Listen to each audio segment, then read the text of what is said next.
to the Gentleman's Tribe Show, where brotherhood meets bold truth and we strip off the masks to speak into real challenges men face in business, in fatherhood, in faith, and in the fire of daily life. This isn't a podcast for surface talk. This is a sacred space for men building something real, on the outside and from within. Whether you're leading in the boardroom, showing up at home, or standing at the edge between breaking and becoming, this tribe is for you. And welcome back to the Gentleman's Tribe Show. Back to the fire, where we talk about men's issues, where we strip off our masks and we're real about family, about business, about leveling up in our community, and that is the topic here for today. Last week we had a wonderful conversation about developing generational wealth for our families. Now today's topic is about giving back to our community. Okay, so I'm Bryan Docobo, and I'm going to introduce you my co-hosts, Mr. Ian Miller and Mr. Pedro Ramos. Good to see you again. Welcome back, guys. All right, so as we start off every show, we give a for good of the tribe recap about where the state of the tribe as it is today. Ian, you want to tell us a little bit about what's going on? Always excited. You know, things are always moving forward with the tribe. That's what we're doing. We constantly are focusing on growth and helping. So the most recent updates, so this last Friday, we launched our Central Broward chapter. Super excited about that. Bunch of rock star gentlemen who are joining our organization, who've been through the process of several meetings, have formally applied, and we've accepted them. That number hit enough where we launched the chapter of Central Broward, which is actually a perfect segue to where our guests are today. We're also going to be having our meeting for the Founders chapter, the original one, later this week. Each group, again, meets once a month, and so we're super excited about the growth. Got some awesome topics coming up. We sure do. We have some exciting other things that are going to be coming up in the next couple of weeks as far as wonderful announcements about some of the programs that we have within the tribe, helping men level up, iron sharpening iron. Now, today, as we segue into the discussion of non-for-profits, I need to start a place of gratitude for many of the men here today, many men of the tribe, and the general community. We had as I've shared earlier with our guests, unfortunately, I have had two children with a life-shortening rare disease. My 4-year-old son, Ethan, passed away a year ago, and we're fighting for the life of my 8-year-old. As I've shared before, it's a very impassioned topic for me. We had a charity golf tournament that took place last Friday. We had all of the spots filled, 120 golfers, all of our sponsorships were taken, and we did this in the course of 2 months. In no short order of the men of the tribe showing up and showing out for me. So I'm leaving there with gratitude. I love you guys. Thank you for that. Well, guys, not just about the Coates Plus Foundation. I think we also have a couple of non-for-profits among us as well. Pedro, you want to speak a little bit about the non-for-profit that you're involved in? Would love to. So my non-for-profit is called Okahi Sanctuary. It's an extension of some of the other businesses that I run, where we focus on wellness, specifically mental health and awareness around people being much more embodied to take control over their own situation. So there was a recent article that came out that 40% of people do not trust their physicians. And to me, that's a really scary number. So I think there's an opportunity for people to educate themselves further, and that's what we do at our non-for-profit. Education first, around really tackling what is the health issue that's really plaguing you, whether that's emotional health, physical health, spiritual health, psychological health, familial health. So we are a one-stop shop to really focus on that holistic individual. Outstanding. And also, it's an important note that we should bring up now is that also Gentleman's Tribe is also structured as a not-for-profit. You want to share a little bit about that? Yeah, it absolutely is. The idea from the very beginning was to be a not-for-profit so that we could benefit our members and society as a whole. We're a place where men can come to heal, to get vulnerable, to dig deep, to grow, and for the betterment of everyone in the process. Outstanding. And after this commercial break, we're going to introduce both of our guests, new members of Central Broward chapter. So we're pretty excited about that. Also, two men that have given back to the community and are doing wonderful things in this nonprofit space. So we'll see you on the other side of this commercial break. The Law Office of Bryan F. Docobo, PA, is a Florida-based legal firm that partners with individuals, investors, and business owners to help them navigate real estate deals, business transactions, and the sale or acquisition of high-value assets like yachts and aircraft. We offer strategic legal support at every stage, whether you're closing on a property, negotiating a merger, or scaling your company. For growing businesses, we also provide fractional general counsel services, giving you executive-level legal guidance without the cost of a full-time in-house attorney. Through our title and closing division, Esquire Closings, we handle real estate transactions across Florida, delivering a smooth, attorney-led experience from contract to close. We're here to make your big moves feel simple, secure, and smart. At Miller Trial Law, we're more than just a personal injury law firm. We're your advocates during one of the most difficult times in your life. Whether you've been injured in a car accident, a slip and fall, at work, or due to medical malpractice, we're here to stand by your side. We handle the insurance claims and legal process so you can focus on healing. From coordinating your medical care to fighting for the compensation you deserve, we're with you every step of the way. Because your recovery is personal to us. If you've been injured, contact us at 833-MT-LAW for you. Join us each week as we dive into the stories, struggles, and awakenings that shape us, side by side with men who refuse to settle, who are willing to feel, to lead, and to rise. Back from commercial break. Now is a wonderful opportunity to introduce our guests, and I'm going to start off with Mr. Drew Monahan. How's it going, Drew? Awesome. Really appreciate the opportunity to be here and to share what I have to offer, and also learn from you guys as well. So I appreciate that. That's fantastic. Now, before we start getting to the topic, tell us a little bit about yourself. So obviously, Drew Monahan, my name. I have 5 kids, yours, mine, and ours. I have 2 with my wife, Sarah, 2 from before, and my stepdaughter. 2 of them are in high school right now and looking at colleges, so that's a whole other conversation we're going to be doing. And run a business, do 1031 exchanges. I'm from Philadelphia originally, and I also went to University of Notre Dame, so there you go. That's awesome. So before we get into our topic, 1031 exchanges, let's do a little deeper dive on this. Tell us about your day job a little bit. So 1031 exchange is pretty simple. It's like playing Monopoly for real. I always say that, make it easy, because most people have no idea what it is. But basically, when you sell an investment property and reinvest the money, follow the rules, have somebody handle it for you. You don't have to pay the taxes because you reinvest the money. So that's it. Outstanding. Drew and I have done a lot of great work together in that space. He's my go-to. Trust him, and he does a wonderful, wonderful job serving my clients in that regard. And moving along, our next guest, Mr. Tim Davis. Say hello to our cameras. Hello, cameras. Tim's a very shy guy. This is going to be hard for me. I know. Tell us a little bit about your day job. What do you do? Yeah, well, I do a lot of different things, but yeah, my name is Tim Davis. I am an actor and director in both the theater and film world. I'm the artistic director of New City Players, which is a nonprofit theater company here in Broward County. But yeah, also acting and directing across theater, film, commercial work. So an artist and a storyteller at heart. Gotcha.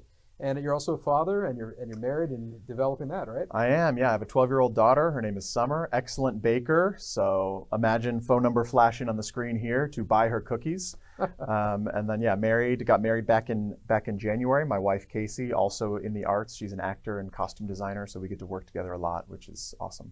That's awesome. Tim has a lot of exciting things going on with himself. He has...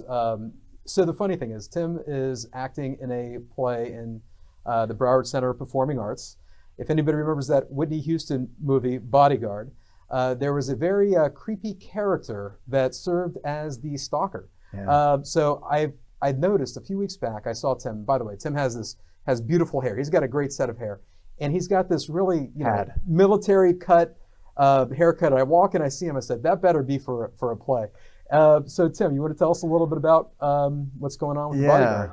Yeah, so The Bodyguard is a musical playing down at the Broward Center right now, Slow Burn Theater Company, and I'm playing the stalker. So if you ever wanted to know what a stalker looked like, here I am. But yeah, normally I have a little longer, but I had to go high and tight. You know, the character's ex-military, and I don't say much. Brian saw the show. I just kind of come out there and impose myself on the audience.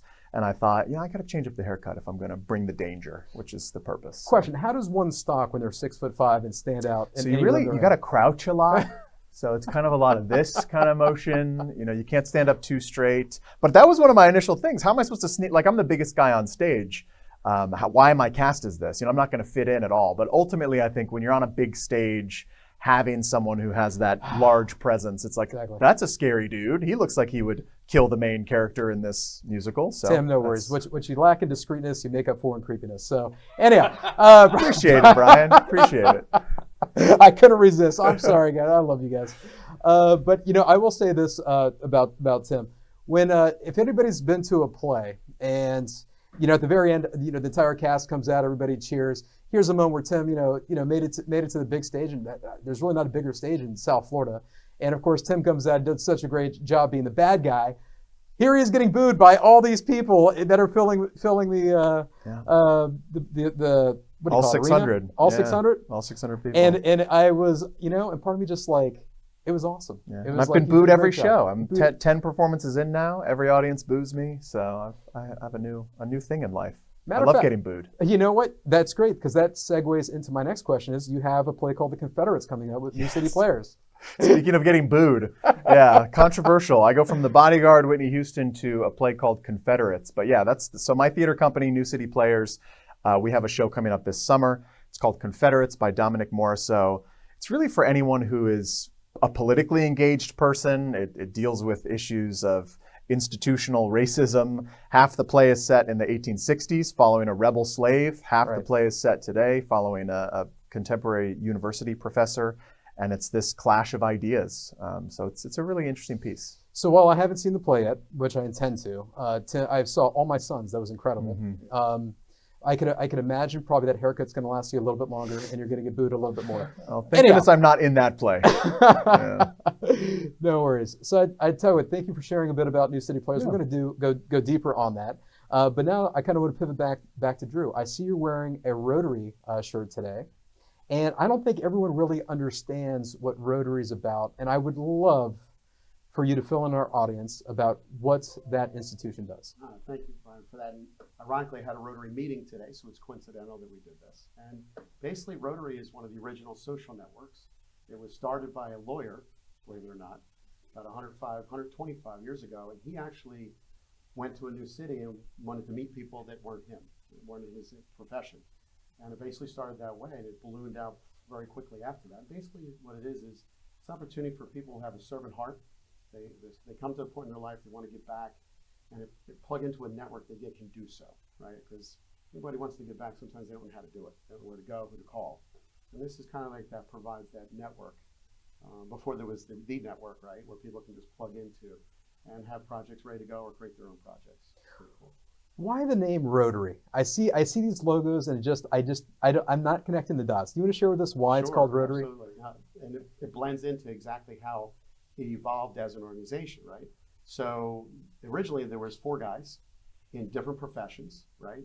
And the 4 guys said, you know what, why don't we meet at your office one day? And then we'll rotate to the next person's office, the next person. So they get a different feel, different look every time that they were meeting together, right? Which is kind of cool. And after that, they evolved Rotary. And of course, when they had some engineers join, they said, well, if it's going to be a Rotary, it's got to be a special gear, and it's got to be accurate to what a gear is in real world. So they went very specific on how that gear was. But really, it was just the concept of rotating around different offices and different looks in different environments. And that's fantastic. And if anybody's looking at the media today or current events, we have a very stable world that we live in. Joking, of course. Wasn't Rotary involved with the formation of a particular group? Wasn't it the United Nations that they were involved in creating? Back in the 40s, there was a bunch of Rotarians that were asked to help form the United Nations. So they were on one of the formation committees, if you will, to put it together. Well, it's time to get the band back together. Anyhow, and also I tell you, the last question about the Rotary Club is, what was their biggest? Because giving back to the community, what's the greatest claim to fame within that space? So it's funny you asked that, and one of the things that I like to really give as an analogy, it's a little bit from a lot of people, not everything on one person's back per se. So years ago, back in the Philippines, some Rotarian was getting very upset with children being crippled by polio. And I said, wait a minute, there's a vaccine out there. It's a couple of drops at the time. And one of the Rotarians actually helped develop that. And he said, why don't we just put that together and do our little community and take care of our kids in our community, starting grassroots, right? Rotary eventually grabbed that and said, you know what, why don't we do that internationally and globally? And look at that as a project to get rid of it for the world.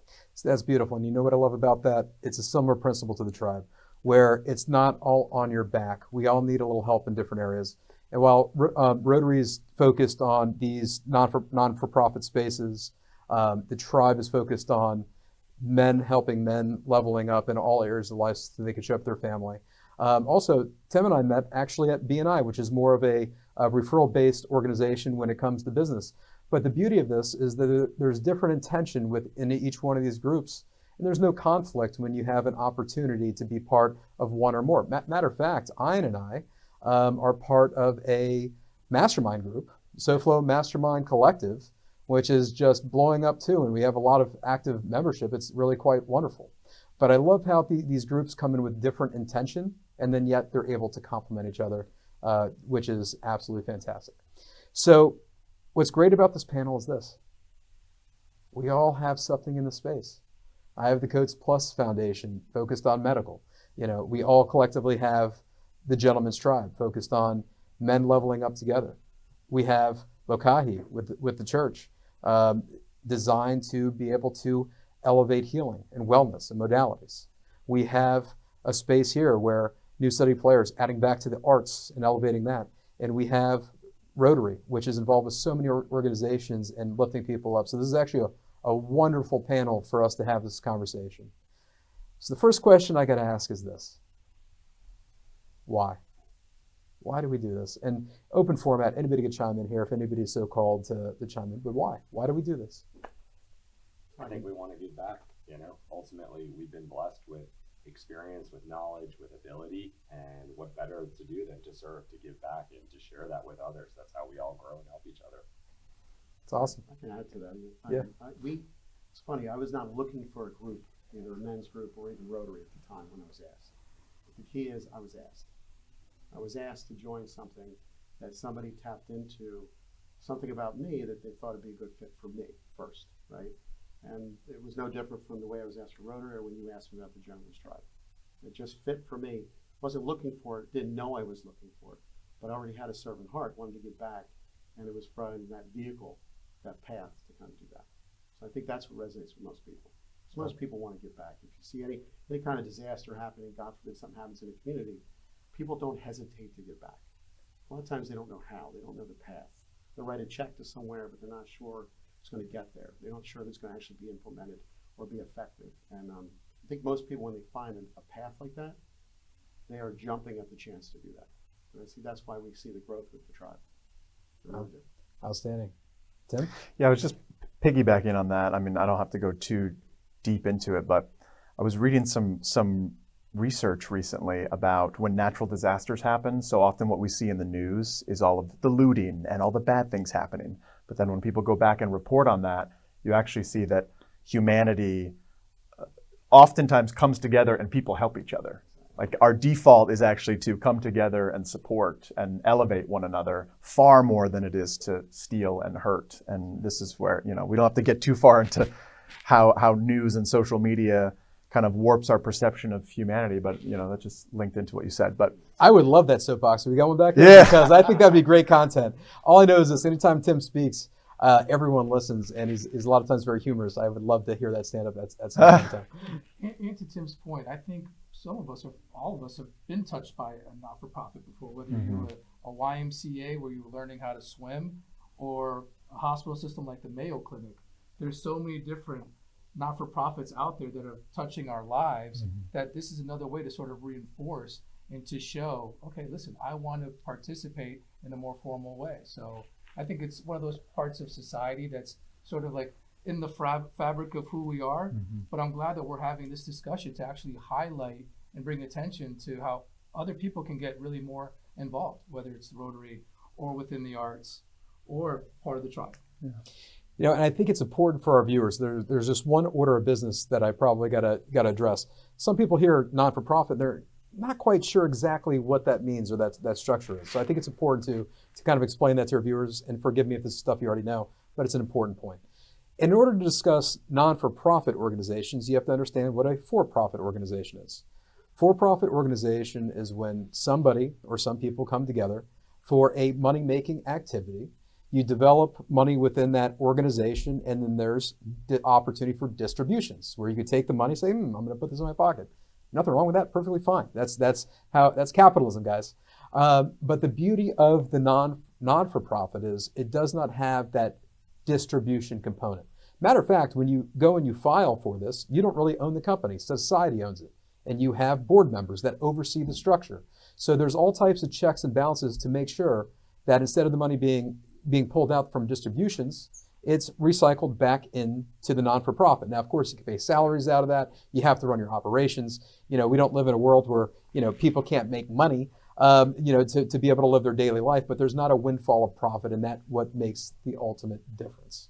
So the question I have is this, maybe for a collective. What gap is your particular organization trying to fill? What was that spark that he said, you know what? I'm called towards this. What was that moment to say, I'm doing this, let's go? I mean, I'll jump in because it kind of ties into the other question as well. The story here for me is when I was in high school, the movie version of the musical Rent came out. I don't know how. I saw it. Okay, so you know what I'm talking about. Yep, I'm a nerd. You've seen some theater. You've seen some theater. And Les Mis, Miss Saigon, Thank You Mom and Dad. The hits. Cats, everything. Cats. All the fun stuff. Made me a very weird Cats. kid, but I've grown into it. Please continue. So I saw, this is kind of a, I experienced the power of a story firsthand. And up until that point in my life, people from the LGBTQ community, a gay person, right, was foreign to me. It was not, because where I was growing up, if people were gay, I didn't know that. They were hiding it, or they were in the closet, or whatever it was. And I saw that movie, and these people with experiences so different than mine were made completely real. They were completely humanized. And it just like, as a 13, 14-year-old, it was like, whoa, I'm not the only person on earth. And people have other experiences than me, and they're painful, and they've been marginalized, and they've been oppressed in some ways. And I had no idea that this was their experience.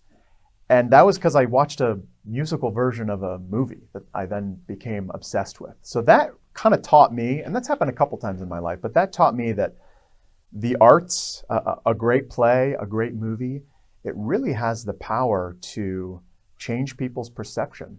And for me, the driving force is to build a society that is characterized by empathy and compassion.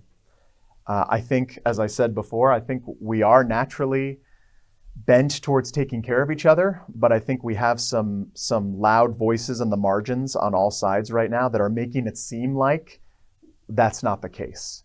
But I think there is an 80% of us who are like, we want to be good people, we want to take care of our neighbor, we are empathetic and compassionate, but the voices that are demonizing humanity are loud right now. So I see my work in the theater really as a way to combat a digitally mediated existence. That's the phrase that I've come up with.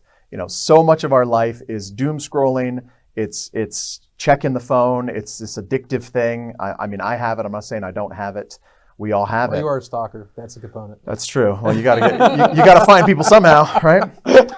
But being able to go to the theater where we require you to put down your phone for a couple hours, and it is like, all right, in our case, you're in a room with 70 other people. There's actors on stage. There's no phones. You are just being asked to be present, open-handed to the story that's about to unfold in front of you. That, to me, is a very unique experience today. It's an experience of presence. It's an experience of communion with others. It's just bringing in so many of the things that I think we need more of, reminding us that we are good. You're touching so strongly on an aspect that is super important, which is presence. And I think that, Pedro, do you have a take on the idea of presence and how Lokahi is helping people in that area? Absolutely. I think my inspiration even though I can relate to Tim, there were times in my life as a kid that really sparked this sense of community and understanding there were people around me that cared for me. And that feeling never left. But more recently with COVID, we have a poly crisis around isolationism. And I think some of us have just not really come back from that. So for Lokahi, which is a sacred Hawaiian word, which means harmony and unity within mind, body, and spirit, it's around tapping that individual's ability to connect within those parts, but also within the ohana, the collective, the community. So isolationism is a real issue. I think if you look at people now, how they're navigating this world, it is through social media, it is online. And I heard Simon Sinek say this recently on the podcast that, you know, the new online is offline. It's around fostering community. It's around being connected with others, because ultimately we need, as human beings, each other to thrive and to survive. So at Lokahi, what we do is create these containers where people that are like-minded, that are looking to challenge themselves to get better, have an opportunity to connect with other people that have that same goal and really support each other. Can I add to that? Both what you guys just said. In Rotary, we have this concept we call Rotary Moments. It's speaking to your comment about the why, right? So it's the opportunity when something happens where you realize this is different than I expected. This is not just going to do a service project or doing whatever. And I had two, but one I want to bring up is that we had an exchange student at our house, and my wife's being Brazilian, happened to have a Brazilian kid coming in for 6 months with our house. Our daughter at the time was 10 years old. Now, my wife being from Brazil wasn't really happy about a teenage boy spending 6 months, a Brazilian teenage boy with us for 6 months. And I said, Sarah, it's okay, you know, it's going to be fine. It's a well protected program, this and that. And the kid came to us and in December. And being from Brazil, if you know Brazilians, they're very proud. They have Brazilian flags and everything all over the place. So me being a little sarcastic with him, I gave him an American flag just to give him a Christmas present like that. Well, he come to me and he said, Drew, can I speak with you? I said, yeah, sure. He goes, I can't show this flag to my friends back home. And he was dead serious. He didn't want to insult me. He was not sure how to handle that, but he had the confidence to come to me. And what it came about from that conversation was a couple of things. Number one, that part of Brazil where he came from, they do not like the United States. They didn't like our politics. They only, to your point, the media was presenting a certain image. And they were not about that at all, which I was shocked to see that happen right in front of me at my house. So we got past that conversation and we wound up realizing a couple of things. He was struggling with his identity. Okay, he was going to be gay, and he was gay already, but he was not able to deal with that. Okay, and the arts, with what you said before, connected that. I said to him, I said, well, listen, you're at Pompano Beach High School, it's an international school, join something.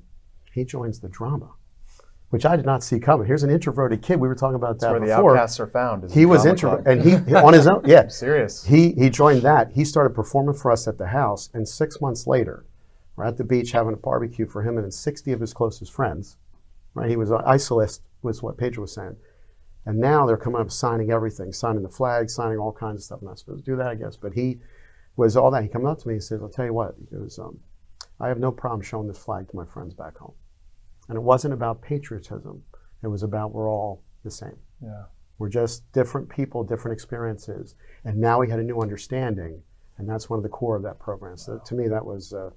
well, that was a long time ago. It was still a life-changing moment. That's awesome. You know what's beautiful about this is that I think that when you get into the talking points of whatever it may be, you know, it could be politics or anything else, there seems to be a divide. But when you peel that onion, you get to the core of it, there's a lot more we have in common than what we don't. Maya Angelou, we are more alike than we are unalike. There you go. Fancy stuff from... Sorry, I'm just saying. It's true. I love it. But this is why presence is so important, because when you're like this, That's how right. could I tell you, oh, what the, you know, it's like it changes the conversation when you're in front of someone. Exactly. And of course you have the keyboard warriors, or people may act different, you know, even over the phone. Than Keyboard they are, cowards. Yeah, exactly. That's what I call them. Correct. And what I'm hearing though is like we have certain spaces that are being created for that connective tissue, to get away from the social media world as much as we can. You know, we're going to be part of that social media world and the cell phones and iPhones, but it's a remembering of who we are as a people, as a tribe. The Brotherhood, the same thing. We are a very diverse group of guys. We have different spiritual senses. We have different religions. We have different politics. But yet there is this beauty and harmony of getting guys in the room saying, hey, we're in this together, we're leveling up together, and having that connective tissue. And I just see that as a very common thread through everything that we're discussing.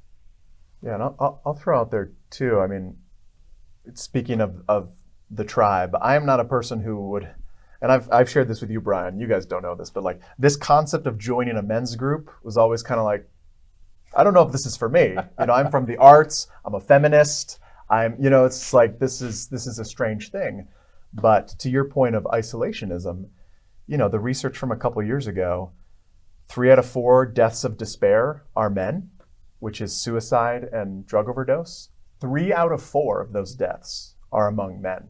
And that's just one of the ways in which men are suffering and struggling. So to me, that's like, okay, well, yes, I am in the arts space, which is very much about an egalitarian approach to things. I'm looking for equality and equity and inclusivity. These are things that I believe in, but there's clearly a population that is suffering and not being addressed, or being addressed in ways that I find kind of repulsive and toxic in a lot of ways. So what is this way forward that is addressing the real issues of isolation, of loneliness, of fear, of the things you just described? But like, he found a community. That's what it's about. That's what me doing a theater is about. It's forming a space where people can be in community. And I think that's what the tribe is about too. It is, and it's so important for the tribe because, I didn't know it was 3 out of 4 because all the articles I read was, oh my God, 1 in 4 women are suicidal. It's like not thinking, what about us? We're people too. Well, and it's this idea that we can hold more than one thought in our head at a time, right? We can address female inequality and male inequality. Like we can do, they're not pitted against each other. They're not. And I think that takes a level of, it's not binary. Yeah, it's not binary.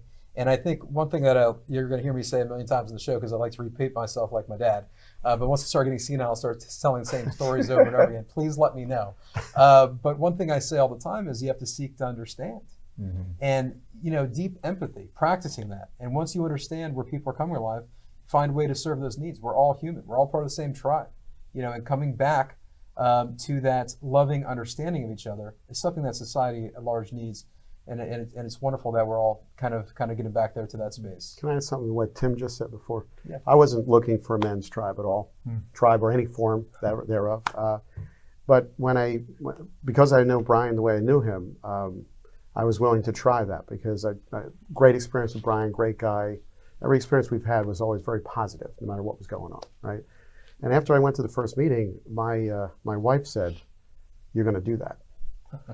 That's awesome. She's like, "Yeah, you're going to." There wasn't a doubt at all, and I'm still evaluating it, whatever. And she was like, "No, this is good for you," just like that. I said, "But you're going to meet everybody." She goes, "You need this." She was just calm and just confident, just excited for me. It was unbelievable, actually, that. And I wanted to share that because I came from the same, similar to what you were saying, Tim. I wasn't looking for it, but man, it just resonated. That is awesome. Yeah. So awesome to hear. Matter of fact, on that note, we're going to take another commercial break. And on the flip side of this, we're going to go a little deeper into some of the technical things about non-for-profits. What's it like to raise money? What are some of the frustrations? Boo. And how can the community help serve these wonderful causes? We'll see you after this break. The Law Office of Bryan F. Docobo, PA, is a Florida-based legal firm that partners with individuals, investors, and business owners to help them navigate real estate deals, business transactions, and the sale or acquisition of high-value assets like yachts and aircraft. We offer strategic legal support at every stage, whether you're closing on a property, negotiating a merger, or scaling your company. For growing businesses, we also provide fractional general counsel services, giving you executive-level legal guidance without the cost of a full-time in-house attorney. Through our title and closing division, Esquire Closings, we handle real estate transactions across Florida, delivering a smooth, attorney-led experience from contract to close. We're here to make your big moves feel simple, secure, and smart. At Miller Trial Law, we're more than just a personal injury law firm. We're your advocates during one of the most difficult times in your life.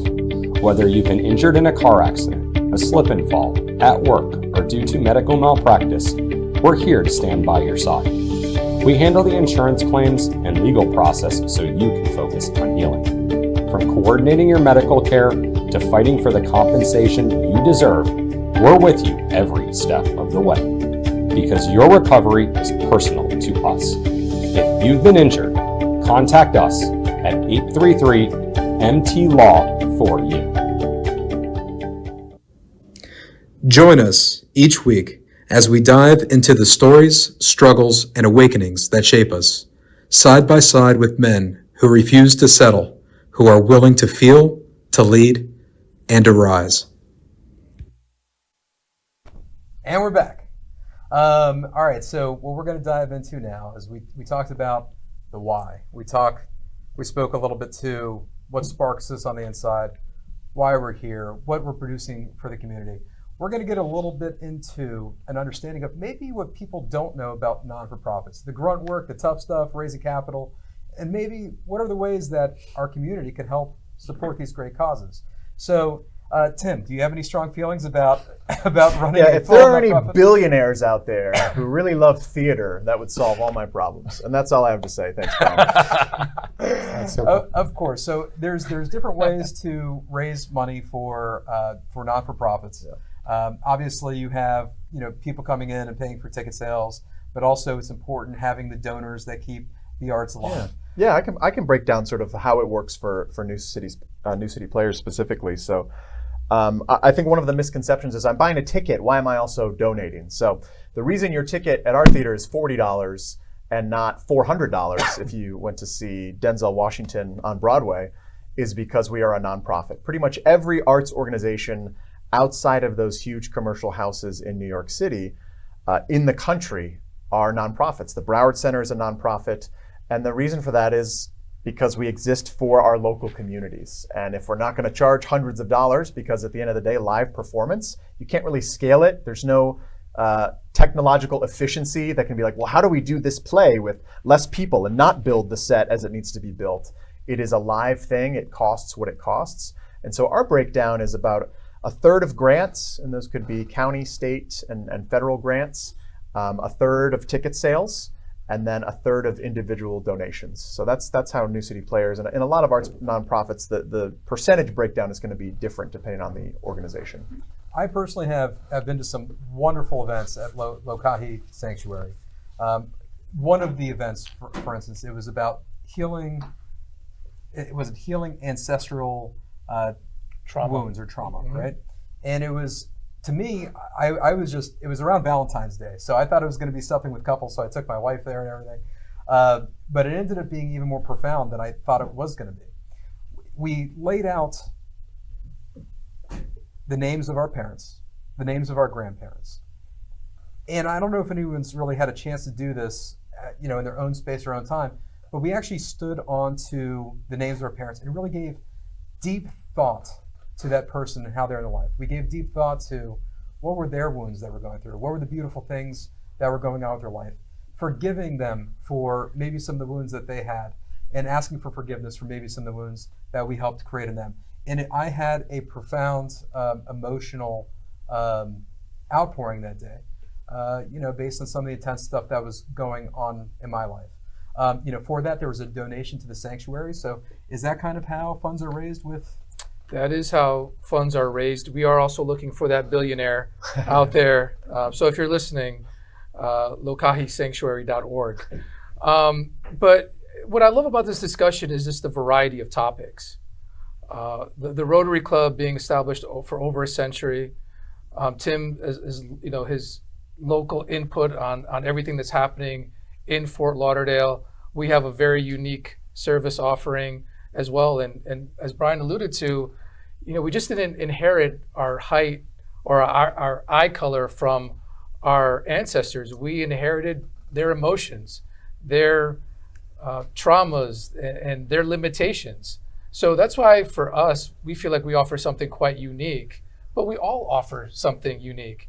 And my challenge to anyone who's listening or watching is just get involved. Find out what that is that inspires you to contribute, especially if it aligns with your purpose. And fight against this tide of technology that is overwhelming us. Get connected to your local church or your local food bank. So it's whatever way you can contribute. Yeah. And Ian, for the tribe, I guess pretty much we collect dues through membership. That's the primary force of collecting dues, right? Yeah, predominantly we collect membership dues. There are meeting fees to attend each meeting, which cover the cost of those individual meetings. But our membership dues allows us to do tons of things. Allows us to give back in many ways and to even do shows like this. Gotcha. And just to keep the theme, any billionaires out there? Anyhow, keep it going. And then I'm gonna speak to a little. So the charity that I run is medical based, finding a cure to life-shortening rare disease. Now, what's interesting, I do want to share a little personal stuff. Is that we've been seeking a gene editor scientist to help create a gene therapy. And if anyone's been following me on Facebook the last several weeks, we came across a cure. I just needed somebody to say yes. And we found Dr. Mustafa Tekin out of the University of Miami that gave me the yes on Monday. All right. So that's happening, something wonderful that we're super excited about. I know on NBC6 is doing a story on it, which should come out next week, and I'll share that when that ultimately gets dropped. But I want to take the moment to share exactly what we're doing with our foundation. We talk about Coates Plus disease. It's a narrow conversation, but that's laid against other diseases called telomere diseases. Not going to get too deep into the science here, but they affect a lot of people. And that's also what we're learning is going to help the broader rare disease community. Now, rare disease affects 7% of the population. I don't have a rare disease, but I'm a father. My wife doesn't have a rare disease, but she's a mother. The consequences are far-reaching. What we are learning here when it comes to gene therapies, it doesn't matter what illness or what caused that particular output. What matters is there's something wrong with the DNA. There's something wrong with the blueprint. So the technology we're learning through our organization can help not just Coates Plus, not just telomere diseases, but the entire rare disease community. What's unique about the condition that my son has and my other son that passed away was that this particular mutation occurs within the nucleus of the cell and affects every cell in his body. It's not enough just to find a way to alter and correct that particular blueprint. It's also about what vectors, what mechanisms do we get into different tissues of the body. Not all tissues are created the same. Bone tissue is not the same as muscle tissue, not the same as being in the veins. When I got this yes from Dr. Tekin, he understands that this is going to be a very large project, but what we're going to do here is going to be groundbreaking in the curing of many other diseases and even age-related diseases and the potential for even cancer, which I can't share here because I'm going to have everybody sign NDAs. But I kind of know or have an idea what that could actually look like going down this particular path. So, any billionaires out there, I'd really like to save my kid. So if you could kindly please reach out, I would love an opportunity to speak with you and get into the greater details about how this won't just help my child, but could help many other children. And I always think about, the race to the moon. We learned about intercontinental ballistic missiles. Maybe not the best thing, but at least other technologies and other things happen where now we could travel all across the universe, or as far as, well, not the entire universe. That's a pretty broad space, but far enough. But I bring all this up because I think it's an opportunity to share this with the community, something personally I'm going through. I would love nothing more to speak to somebody out there that has a heart or cares. Now, perfect time to pivot to the Rotary Club. Ultimately, I know that you have certain programs in the Rotary Club that are in that medical space. You want to tell us a little bit about that? So Rotary has 7 areas of focus that cover basically all the things that human beings go through. One of them is maternal and children health. So if a project or somebody has a focus on that, there's usually an avenue there. There's a project that's created somewhere in the world, and they create these things called global grants. They're able to jump in. Most people can jump in on that, as small as $100, $200, a very small something, or bigger than that, depending on that. The point of bringing it up is that it hits on certain things that we all struggle with, and there's already probably somebody working on that somewhere in the world. So they have an avenue to explore how to help that, basically. Outstanding. Yeah. Obviously, very different methods of raising money. We had a golf tournament. We're going to have a charity poker tournament coming up. and we're going to have other things that we're going to do. And I figure if I'm going to have these events, I might as well have things that I enjoy. I'm a really awful golfer, but knowing you're playing basically, what is it called, best ball or whatever, where you're not delaying the whole course, it seems like fun to me. And also I like playing poker, even though I lose a lot of money that way. Maybe that's not good for the cause, but hey, if some people win and donate, then that's what it's all about. I'll have a chance to announce that a little bit more going forward.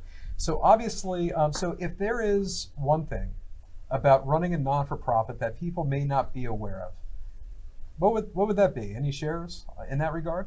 I could share something. A couple of things, if you think about it. We talk about non-for-profit versus for-profit. Tim had a great point in our conversations before the session today about what it should be called. Tim, you want to tell him that, and then I'll jump on that. Sure, yeah. So I really think it should be called a public benefit organization because it should be run like a business. It should be financially sustainable, but it's not nonprofit, which I think attaches some negative things. We're on the same page with that because what I've been promoting with Rotary, and not just Rotary, any nonprofit, is exactly that. I push the concept of ROI, return on investment, right? It doesn't matter what the product is. The return on investment has to be there. So if you want a donor to give money, you tap into something here that aligns with what they're looking for. It comes. The question is just having those alignments out there and events out there that Bryan was just doing, or these kind of communications definitely are part of that. Yeah. But once you tap into ROI for somebody, they're in. We call that, what's your case for support? And that may be a different message to a different donor depending on the expanse of the programs that you offer. Exactly.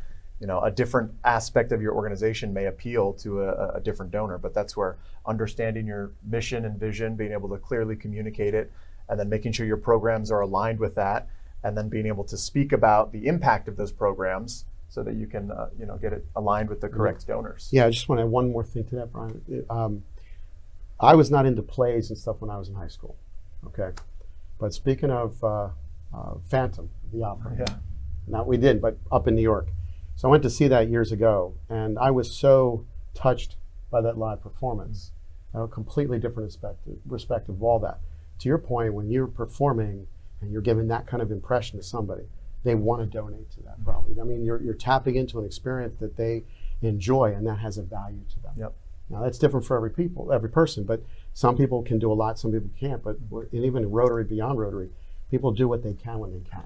Yep. And that's all you can expect them to do. I just want to piggyback because this connected to what you were saying earlier, Pedro, but I think one of the challenges of the information age and the phone and everything coming at us is like there's so many problems to solve. There's so many issues we could get in. It's like overwhelming, and you get that paralysis of how do I solve all these problems, wash my hands of it. I think there's real value in being like, you know what, I'm one human being, my existence is a speck on, in the timeline of human history. Right. What's one thing, maybe two things that in my lifetime I'm going to decide to focus on?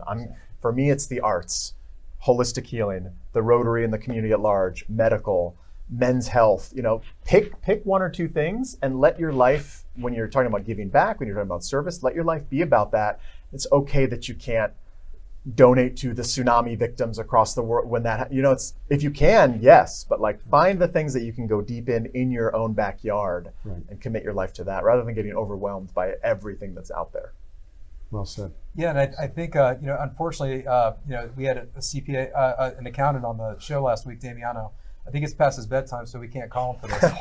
But here we go again. I love you, Damiano. He's my business partner. I got to mess with the guy. But he will tell you, instead of paying taxes to the government, you get certain tax benefits for donating to nonprofits.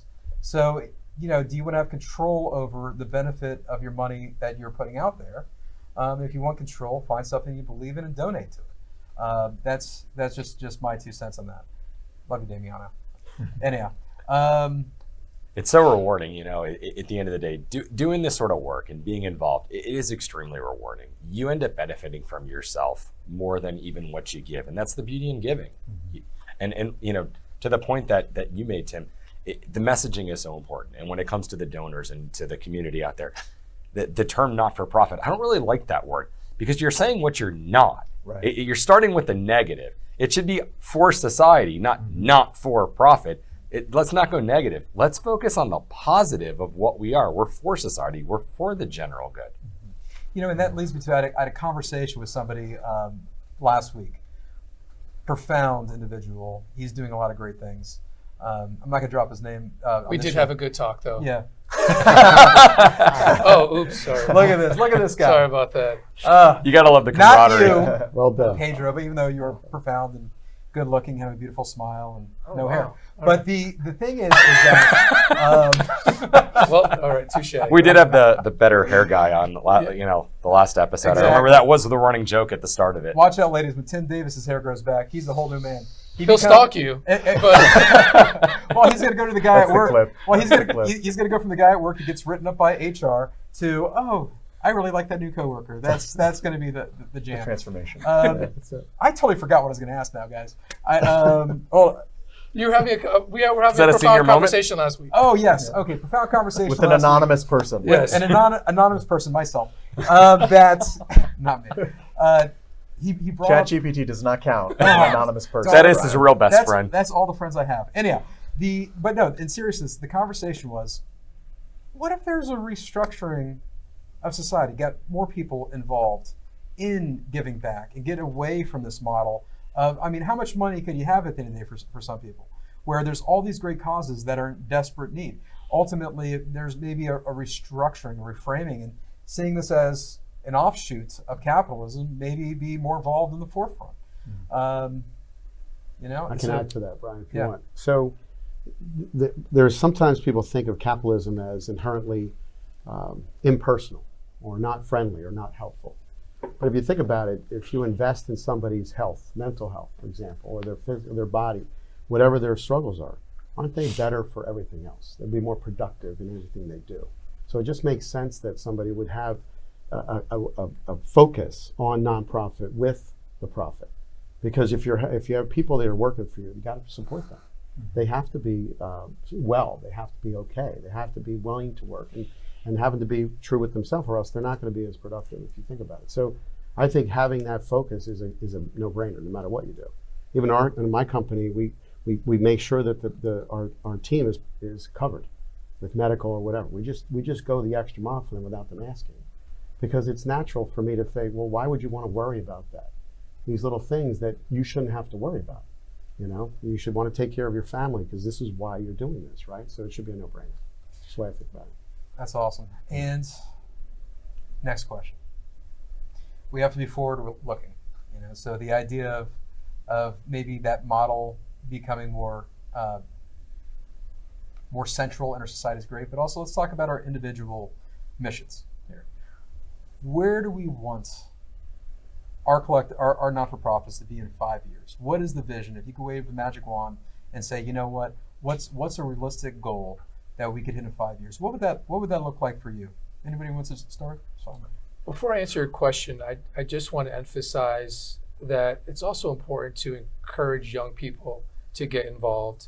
We're all fathers here on this stage. So look, before you know it, maybe in 75 years, we're all cyborgs, as scary as that sounds, but it might happen. So guess what?